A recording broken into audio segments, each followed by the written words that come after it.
দ্বিতীয় বিয়ে করলে কেন মেয়েরা মানতে পারে না? এটা তো নতুন কিছু না, কেউ ভাগ দিতে চায় না। কিন্তু আমাদের মা বোনদের মনে রাখতে হবে, একাধিক বিয়ের বিধান আল্লাহ রাব্বুল আলামিন এমনি এমনি রাখেন না, এর যথার্থতা আছে, এর যৌক্তিকতা আছে। যদি কেউ এই ক্ষেত্রে মনে করে কেউ যেন আল্লাহর বিধানটা আমি মানি না বা এটা আমার কাছে অযৌক্তিক মনে হয়, সাথে সাথে সে বেঈমান হয়ে যাবে। সবকিছু আপনার পছন্দ হবে তারপর মানবেন, তাহলে তো আপনি আপনার পছন্দের গোলামি করলেন।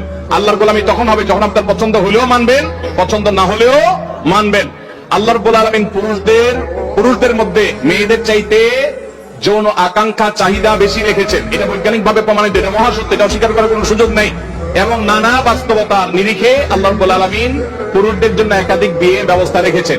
তাছাড়া একজন নারী তিনি যদি একাধিক স্বামী তার থাকে, তাহলে সেক্ষেত্রে সন্তান কার হবে নিরূপণ করা জটিল হবে। কিন্তু কয়েকজন স্ত্রী যদি একজন পুরুষের থাকে, তাহলে সবগুলাই একজন বাবার দিকে সম্বন্ধিত হবে। মা তো মায়ের গর্ভে ধারণ করেছে।